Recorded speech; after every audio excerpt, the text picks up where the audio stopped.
How's it going, everybody? This is Mike with Youtech. I've got Dave Davenport with MotherG here today. Thanks for joining us, Dave. Hello, everyone. Thanks for having me, Mike. Looking forward to our talk today.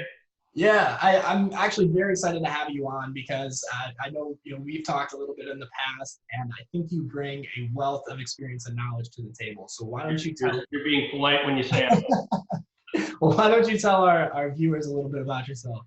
Sure. So I'm the CEO of MotherG. We are an IT services company, pretty much the IT department for small and mid-sized businesses in Chicago and Milwaukee markets. And how long have you guys been in business? 2006 we started. Okay, so a long time. Yeah, been through another downturn. So this is the second one. It's an interesting time, huh? Yeah, absolutely, it is. And you bring up a good point. I do want to touch on that because I feel it is pretty centric to what everyone's thinking about right now, and it's the pandemic. And right now, marketing and sales has kind of shifted.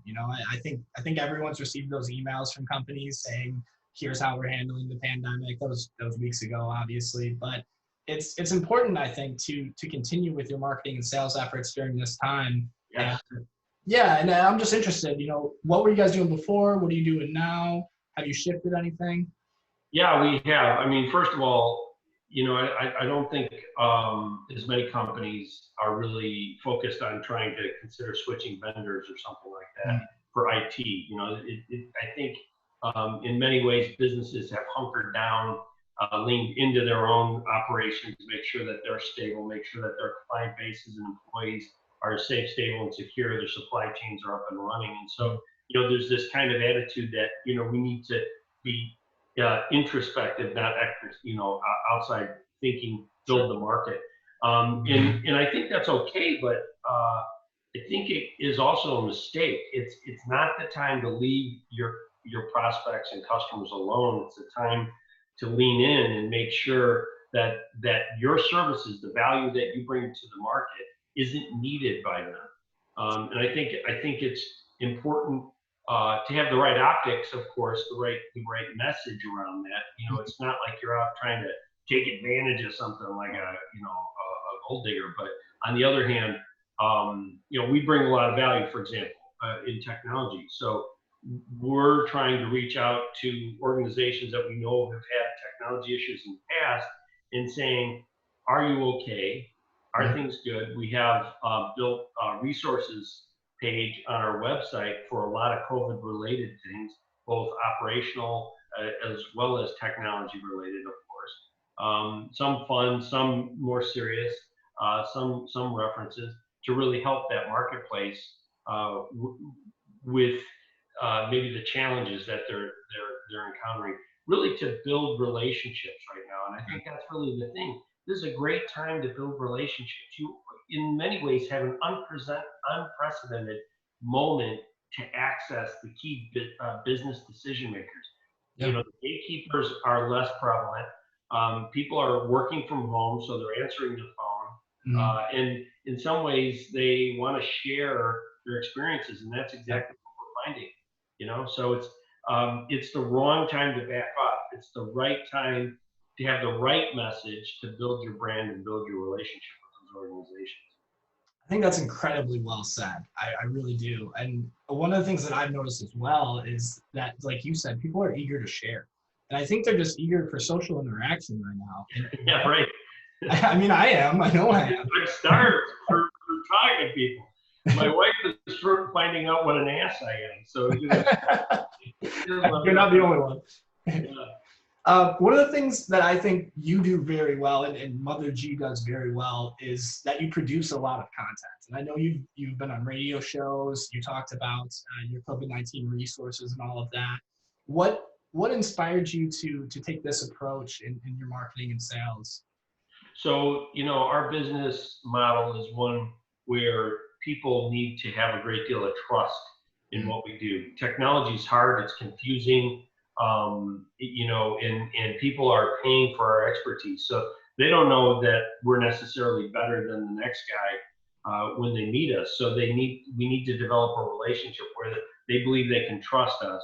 And when we build that trust, then they're willing to have a deeper conversation, more meaningful conversation about what their fears and desires are.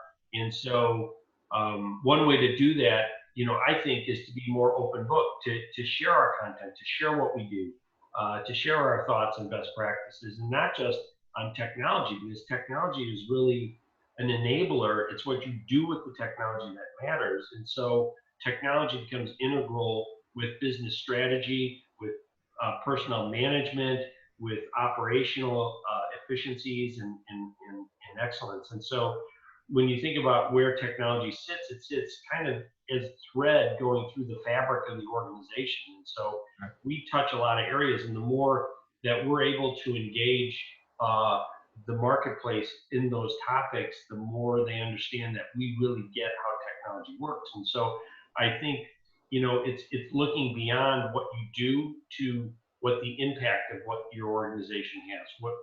How is it, downstream and upstream, not just what we do. What we do, we fix computers, we make them work, we keep them from breaking. We give you strategy and business alignment for that technology, but in a more deeper sense, we're helping you deliver the strategies and objectives and vision and dreams you have for your organization through that technology. That makes a ton of sense. And I personally am a huge fan of content marketing, and I've seen it work for a lot of businesses, especially on the B2B side. I think a lot of companies on the B2B side, they tend to go towards advertising and throwing more money at the problem, when really that might not be what you need to do. I mean, you can allocate time, you can produce content, and producing content doesn't necessarily need to be so time heavy either. Right. Like a video like this, I mean, how many words are you and I going to get across in a short time? Whereas if you were to sit down and write a blog, it might take you a lot longer. Wow, and you're so right, Mike. The trying to write blogs is hard, and we do. Sure. But trying to write a blog takes many hours. To have a conversation, I'll give you an example. We just published a survey of the impact and how businesses are reacting to the COVID crisis. And it's not a technology survey, it's a business strategy survey. Okay. And we had pretty good response to it. And we were talking through, how do we want to publish the results? And we had created a PowerPoint that kind of summarized those findings, and we were talking about writing a blog. And in my mind, I'm calculating the hours to create the blog. Sure. And it was going to be many hours. And so what we did is I got my marketing director, Mike Vizio, who you know, and one of my guys, the general manager from Wisconsin, who is also a very experienced businessman, i.e. old, and has run his own business for many years, and is now part of Mother. And the three of us just hopped on a video conference. We recorded it, went through the slides, and talked about it. And I think that's a much richer representation of the data. You get counterpoints. It's more easy to listen to.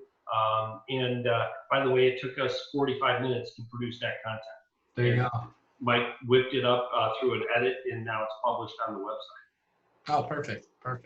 Well, one thing I think too, looking at all this, and you touched on it earlier, is that during this time, messaging is so important. And there are hundreds, if not thousands, of people who have businesses that do what yours do and do what mine do. I mean, we're far from the only marketing agency. Honestly, I doubt we're the very best at anything. I really do. I apologize to our CEO for saying that, but really, I mean, what sets us apart, I think, is what's important. And I think that's one area that you can really showcase with your content. And you can show your humanity and your level of understanding with your clients' businesses, and your level of compassion, and your investment in them, rather than just, hey, we provide XY services, we're really great at it. Yeah, and it's so funny how I think the mistake so many organizations make, and I know one of the things that you guys try to lead with is what is your story? And so many organizations make the mistake of telling the market what they do. Like me as a consumer or as a prospective customer in the B2B world, I don't really care what you do. I care how you're going to impact my life. Exactly. Like, I don't care that you write websites and create marketing campaigns. What I want to know is, how are you going to grow my business? Mm-hmm. How are you going to change the relationship I have with the marketplace? How am I going to have a better relationship with my customers and my prospects as a byproduct of what you do? Sure. And when you tell that story, when you when you make the customer the hero in the story rather than the vendor being the hero, you change the optics and make it much more easy for those customers to understand how you're going to help them. Yeah, that's excellent, Dave. So we're running a little low on time here. If there's any takeaway that you really want anyone to have at this time, what would you say that is? You know, I think now is not the time to take a step back from marketing and take a step back from sales. If anything, sharpen the axe. Go create more content. Build that relationship you have with your clients in the marketplace, and invest in your people and your capabilities so that you're building a relationship now while maybe your competition has hunkered down.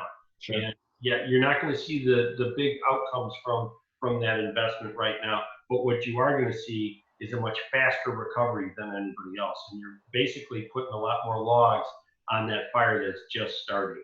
So you won't see the heat yet, but when those logs catch fire, it's going to be a big blaze.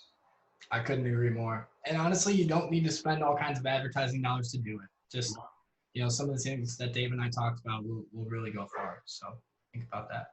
Well, thank you, Dave. Why don't you tell everyone where they can reach you? Yeah, so easiest place is MotherG.com. We have all our contact information there, as well as a lot of resources for organizations that are looking for long-term and short-term strategies as it relates to the COVID-19 crisis, as well as technology in general. Awesome. Thanks for having me, Michael. Oh, of course, yeah. And you guys all know where to find me too, so I'm not going to bore you with that. Thanks so much, Dave.